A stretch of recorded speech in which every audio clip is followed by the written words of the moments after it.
Hello everyone and welcome back to my channel Edmond Mendaros at another video online tutorial ang pag-uusapan natin at i-guide ko kayo on how to check your remittance status and BDO online.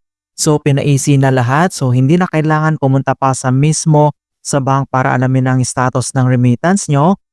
Via BDO online, pwede na kahit nasaan ka basta may data connections ka, pwede nang malaman. Kaya stay tuned ka lang at start na natin. So ang next step ay kailangan lang natin mag-login dito sa BDO Online. So dito sa searching address bar ay type mo lang dito yung onlinebanking.bdo.com.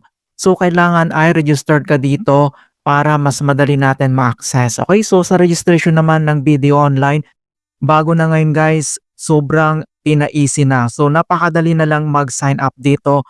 Unlike before na ang dami mong pinifill out ngayon, sobrang madali na. Email address, yung register na mobile number mo, yun lang po yung kailangan mga kaibigan at yun, makaka-register ka dito, makaka-sign up ka na kaagad.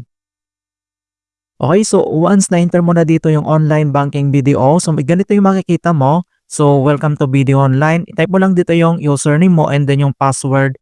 And next step, so makikita mo dito yung login, so click mo lang yan.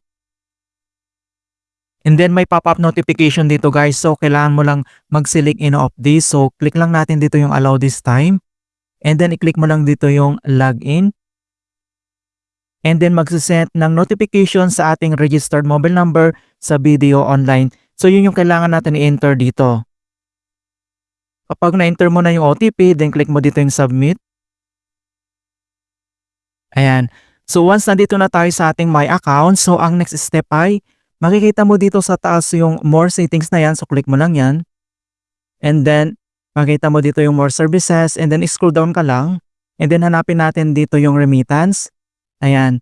So under dito sa other services, so scroll down. Makikita mo dito yung remit status inquiry. So click mo lang yan. And then remit status inquiry. So alamin ang status ng remittance. Enter lang ang complete reference and number including alphabet at special character. Okay, so ang reference number ay galing sa BDO Remit Office, remittance partner, or sa remitter. Okay, so next step, makikita mo dito yung check your remittance status and then enter lang natin dito yung reference number. And then double check lang yung reference number kung tama. And then next step ay makikita mo dito yung I'm not a robot, so check mo lang yung box. And then select mo lang dito yung may ganito guys na pop-up notifications, i-follow lang natin. And then click mo lang dito yung verify. Okay, so nag-check na siya and then click mo lang dito yung submit. Ayan, so makikita mo kaagad dito yung remittance status natin. So makita mo dito na no transaction pounds, please check your inputs. So since guys, hindi pa pumasok talaga yung remittance na hinihintay natin. Ayan, so enter mo lang dito yung reference number and then kaagad makikita mo dito yung status ng remittance. So since hindi pa talaga pumasok sa account natin, so ganito yung makikita natin.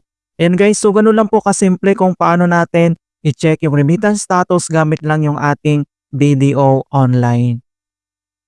And hope na nakapagbigay ako ng konting kaalaman at guide tungkol sa BDO Online tutorial. Thank you guys and see you in my next tutorials.